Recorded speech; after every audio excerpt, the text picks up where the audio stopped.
Question में हमें इस दिए गए फंक्शन का इनवर्स पूछा है। ये ऑप्शंस दिए हैं। लेट्स सी इस क्वेश्चन को कैसे सॉल्व कर सकते हैं।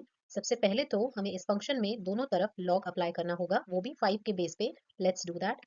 जब हम दोनों साइड लॉग अप्लाई करेंगे तो ये कुछ ऐसा दिखेगा। अब ये वाला जो पार्ट है इसमें इस प्रॉपर्टी को अप्लाई कर सकते हैं कि लॉग में बेस और वो नंबर सेम हो जिस पे पावर लगी है, तो इसका ऑल ओवर रिजल्ट जो है एक्स के इक्वल होगा। तो अगर हम इस पार्ट में ये वाला फॉर्मूला लगाएं तो ये वाला पार्ट log x के इक्वल होगा। फिर से लिखते हैं, log 5y equals to log x। Now हमें x की वैल्यू चाहिए क्योंकि इनवर्स पूछा है। ये y में है इसलिए इनवर्स x में आएगा। तो यहाँ x को अगर हम अकेला करें तो ये log दूसरी साइड ट्रांसफर होगा और ये चीज e की पावर में आ जाएगी।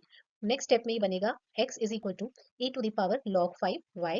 नाउ हम जानते हैं कि जब भी हमारे पास में ऐसा एक्सप्रेशन होता है a to the power log bc, तो हम इन दोनों नंबर्स को एक्सचेंज कर सकते हैं। ये लॉग की प्रॉपर्टी है।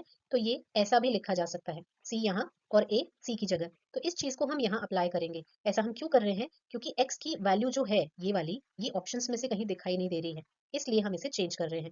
तो यहाँ पे e और y आपस में इंटरचेंज होंगे और ये बनेगा y to the power log 5e is equal to x। अभी भी हमें ये आंसर नहीं दिख रहा है, इसलिए हम इसे थोड़ा सा और मॉडिफाई करेंगे।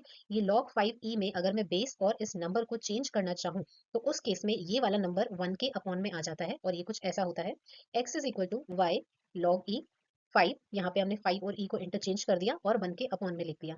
नाउ ये हमारा आंसर हो जाएगा। तो A option is the correct one.